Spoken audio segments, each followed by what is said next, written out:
보통 장수 비결이라고 하면 특정 음식이나 운동법 같은 방법을 찾으려고 하잖아요. 그렇죠. 딱 정해진 뭔가. 네. 하지만 오늘 두 분의 삶을 깊이 들여다보면요.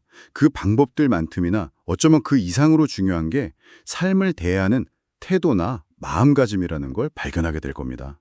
특히 재밌는 게 두 분의 삶의 방식이 너무나도 달라요. 맞아요. 그래서 그 차이점이랑 그런데도 불구하고 보이는 그 공통점을 비교해보는 재미가 있을 겁니다. 좋습니다. 그럼 첫 번째 이야기부터 바로 시작해 볼까요? 바로 몸은 절대 쉬게 두지 않는다는 점입니다.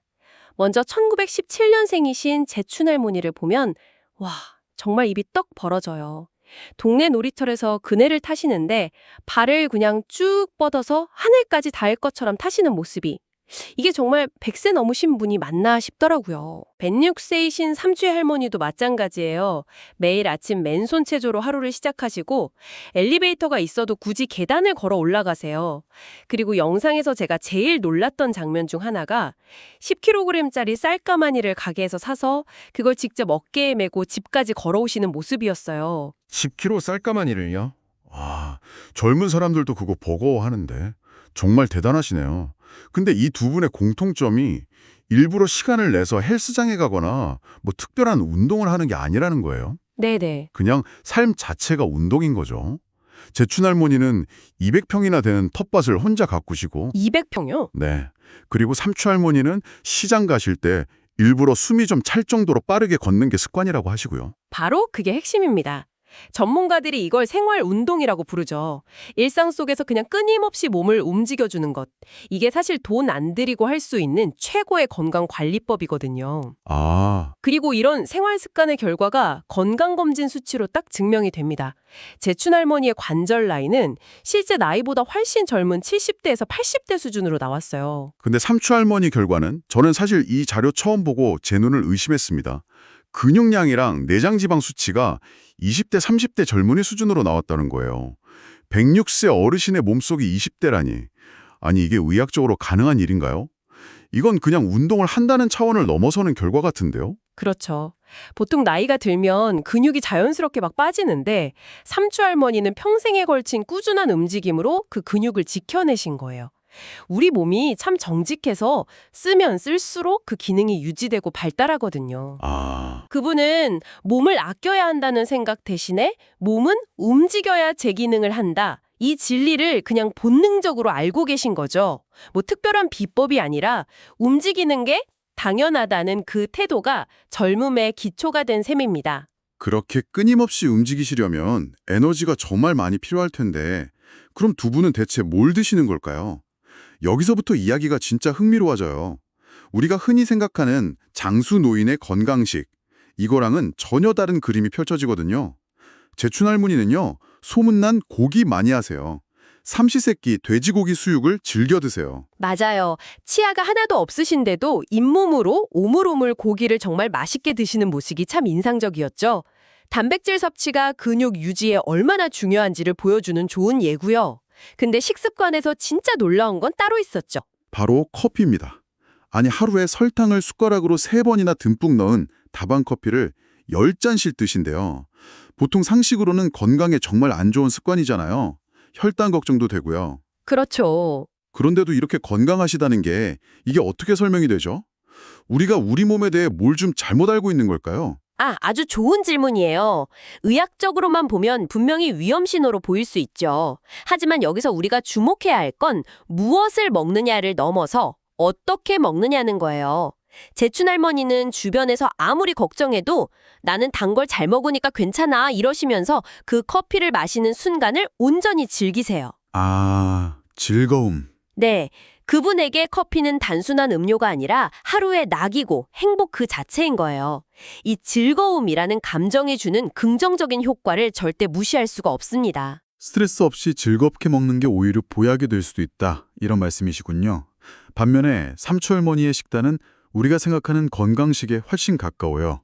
주로 나물 반찬 위주로 식사하시고 무엇보다 아침 7시 반, 점심 12시, 저녁 5시에서 6시 이렇게 칼같이 정해진 시간에 식사를 하세요. 네, 한 분은 뭐랄까 자유분방한 미식가, 다른 한 분은 규칙적인 교과서 이렇게 볼 수 있죠.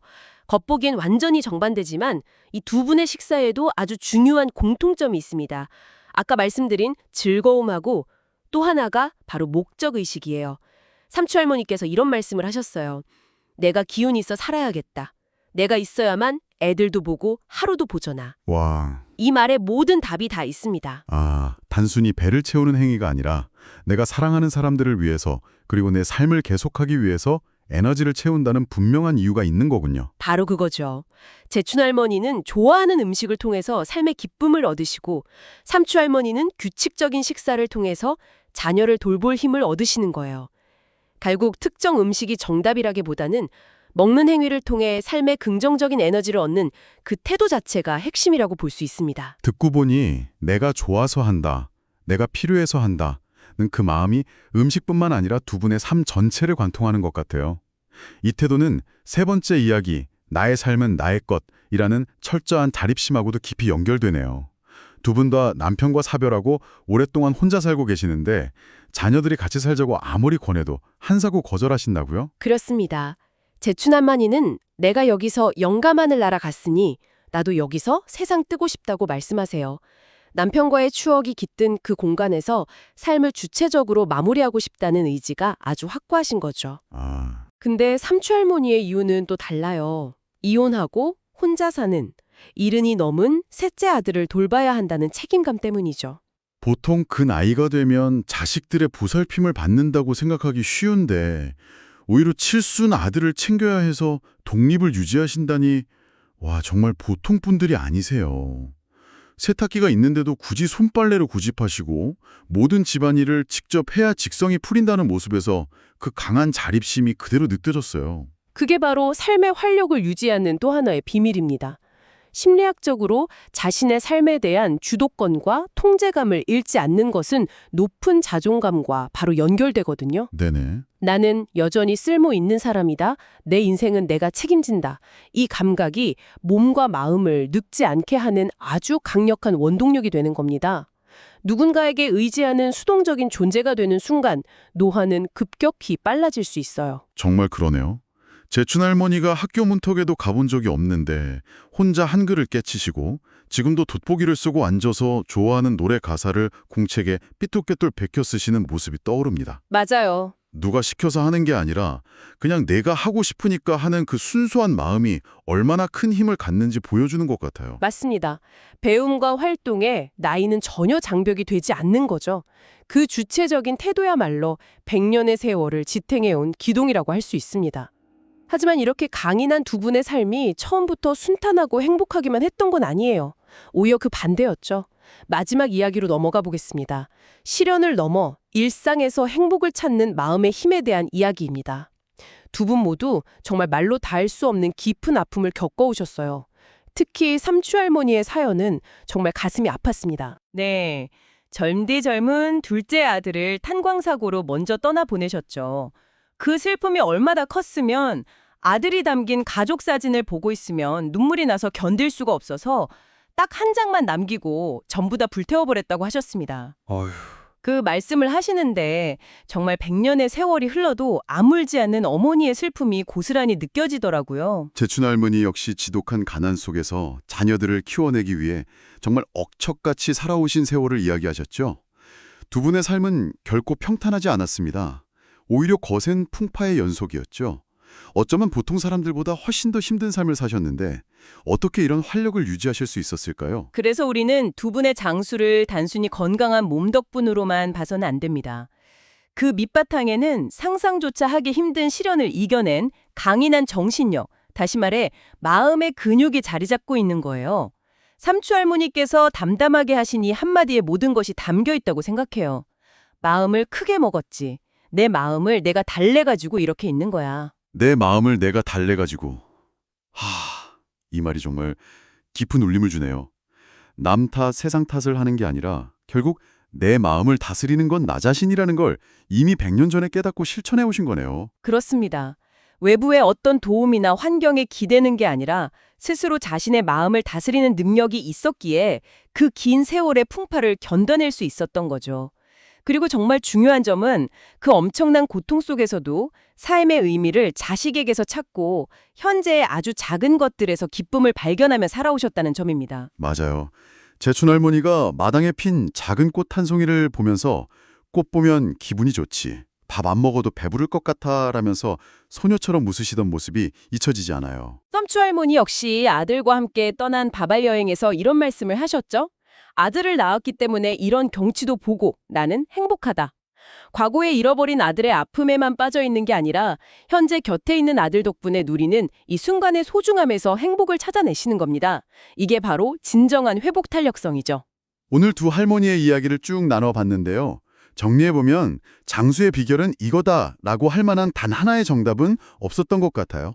고기를 좋아하든 나무를 좋아하든 그네를 타든 텃밭을 가꾸든 방법은 저마다 달랐으니까요. 네, 달랐죠. 하지만 그 모든 다른 길 속에 몇 가지 공통된 삶의 지혜가 있었습니다. 멈추지 않는 움직임, 즐겁게 먹는 태도, 누구에게도 기대지 않는 자립심, 그리고 큰 슬픔 속에서도 작은 기쁨을 찾아내는 마음의 힘. 결국 삶을 대하는 하나의 태도가 중요해 보입니다. 맞습니다. 우리는 흔히 오래 사는 것, 즉 삶의 기간을 늘리는 데에만 온통 관심을 쏟습니다. 하지만 오늘 두 분의 이야기는 우리에게 아주 근본적인 질문을 던지는 것 같아요. 당신의 삶에 진짜 생명력을 불어넣는 것은 무엇입니까? 라고요. 고난이 없는 평탄한 삶이 우리에게 활력을 줄까요? 아니면 그 고난을 겪어내면서까지 지키고 싶은 소중한 무언가를 발견하는 삶이 우리를 살게 하는 걸까요? 스스로를 위해 그리고 사랑하는 누군가를 위해 살아가는 그 마음에 진짜 장수의 비밀이 숨어 있는 건 아닐까? 오늘 한번 깊이 생각해 보게 됩니다.